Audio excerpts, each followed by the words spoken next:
अस्सलामुअलैकुम वरहमतुल्लाहि वबरकातुहू। अज़ीज़ तलबा, मैं मोहम्मद शहज़ाद ख़ान आप तमाम ही का अपने इस चैनल एस के एजुकेशन में खैर मकदम करता हूँ। आप तमाम ही का तहे दिल से इस्तकबाल करता हूँ।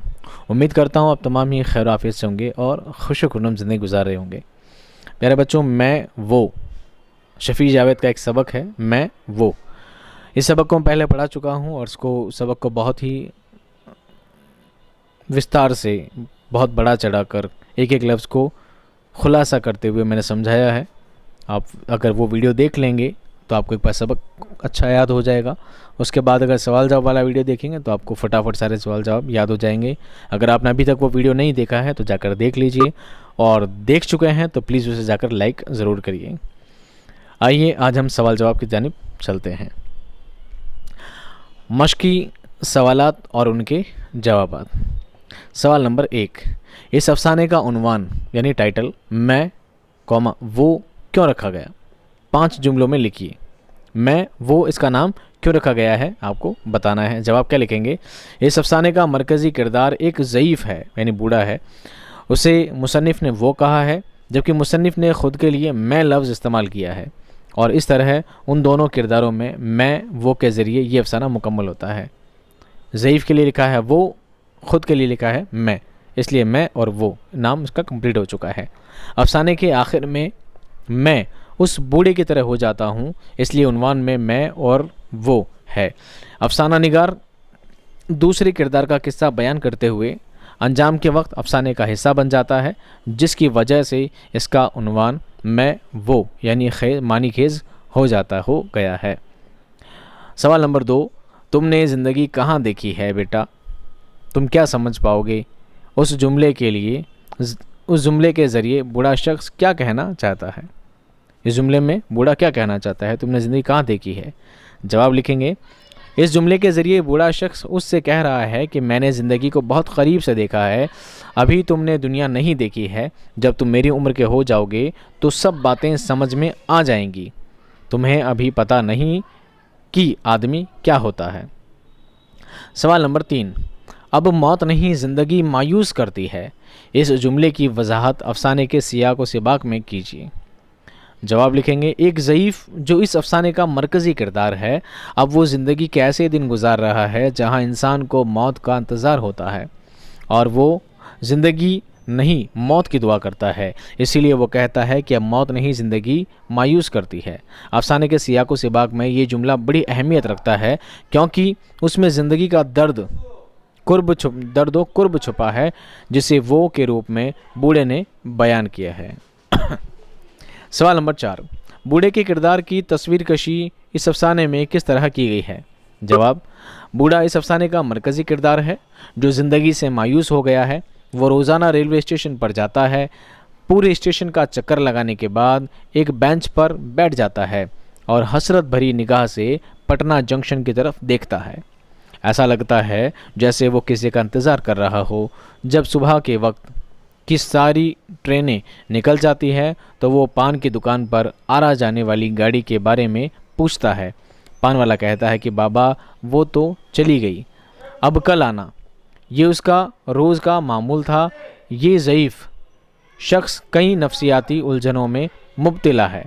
वो मुसन्निफ़ से कहता है कि बेटा तुमने अभी ज़िंदगी नहीं देखी, तुम्हें पता नहीं कि आदमी क्या होता है। वो ज़िंदगी से तंग आकर कहता है कि मैं तो जीवन का तीर्थ यात्री हूँ, अंतरात्मा का तीर्थ यात्री।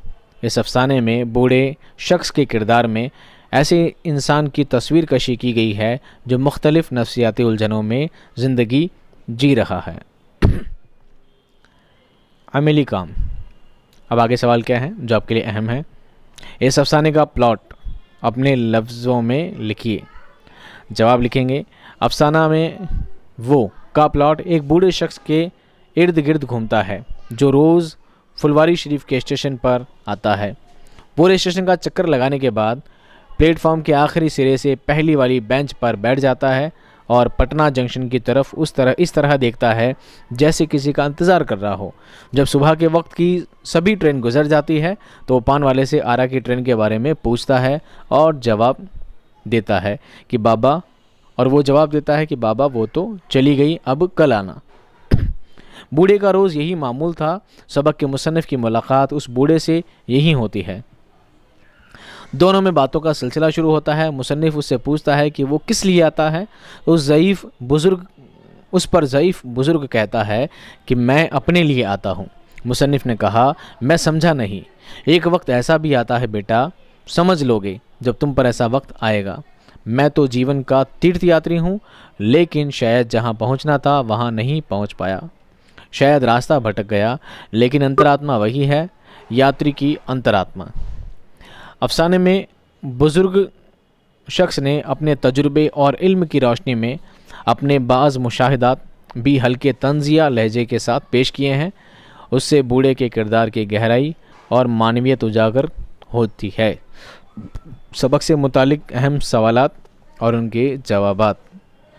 आप सबक का सबसे ख़ास सवाल क्या है? शफ़ी जावेद के मुख्तसर हालात ज़िंदगी बयान करते हुए अफसाना मैं वो की रोशनी में उनकी अफसाना निगारी का जायज़ा लीजिए। ये वही चीज़ है जो मैं आपको सबक से पहले पढ़ाया करता हूँ। शायर का, मुसन्निफ़ का मुख्तसर हालात ज़िंदगी जो मैं आपको बताता हूँ वही है, बस उसे आप ढंग से सुनना है।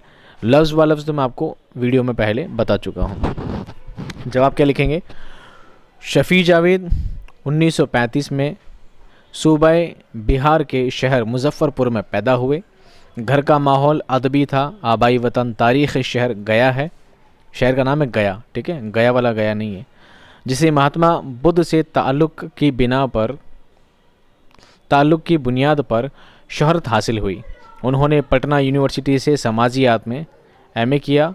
महकमा इतालियात और नशरियात हुकूमत बिहार के डायरेक्टर के ओहदे से सुबकदोश हुए। अब पटना में मुकीम हैं। शफ़ी जावेद का शुमार दौरे हाजिर के अहम अफसाना निगारों में होता है। उनका पहला अफसाना आर्ट और तंबाकू 1953 ईस्वी में शाया हुआ। उनके अफसानों के मजमूए हैं दायरे से बाहर 1979, खुली जो आँख 1982, तारीफ़ उस खुदा की 1984 ईस्वी, वक्त के असीर 1991 ईस्वी और रात और मैं 2004, तेज़ हवा का शोर वगैरह उनके मशहूर अफसाने हैं। ठीक है, ये सब के नाम आपको पहले बता चुका था जब सबक शुरू होता है। शफ़ी जावेद के अफसानों में माजी की यादें असर हाजिर के साथ घुल मिलकर एक फ़लसफ़ियाना रंग पैदा करती है। इजहार की शारियत को उनके अफसानों में बुनियादी अहमियत हासिल है।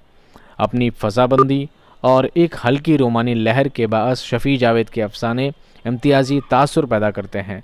शफ़ी अपनी ज़बान और एहसास व फ़िक्र के लिहाज से एक मुनफरिद अफसाना निगार हैं, यानी अलग ही ढंग के। शफ़ी जावेद का अफसाना मैं वो एक नफ्सियाती अफसाना है जो एक रेलवे स्टेशन से शुरू होकर उसी प्लेटफॉर्म पर ख़त्म हो जाता है। मैं ख़ुद अफसाना निगार हैं और वो एक बूढ़ा है। रेलवे स्टेशन के एक प्लेटफॉर्म पर सुबह के एक मामूली से वाक़ये को बुनियाद बनाकर यह अफसाना लिखा गया है, जिसमें थोड़े से मुकालमे यानी बातचीत और ज़्यादा ख़ुद कलामी है, अपने आप से बातचीत है। इस अफसाने में ड्रामाई कैफियत पाई जाती है। अफसाना निगार दूसरे किरदार का किस्सा बयान करते हुए अंजाम के वक्त ख़ुद अफसाने का हिस्सा बन जाता है, जिसकी वजह से उसका उन्वान मैं वो मानी खेज़ हो गया है। अफसाना निगार ने इस अफसाने में एक ज़ईफ़ आदमी की नफ्सियाती और जहनी उलझनों और बेचारियों को मानी खेज़ अंदाज में पेश किया है। इस तरह इसके सवाल जवाब क्या होते हैं, मुकम्मल होते हैं, कंप्लीट होते हैं।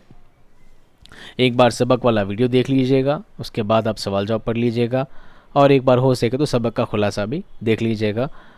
तो आपको ये सबक क्या हो जाएगा, कंठस्थ हो जाएगा, अच्छी तरह से पक्का याद हो जाएगा, ताकि आप इस सबक से आने वाले कोई भी सवाल आप छोड़े नहीं।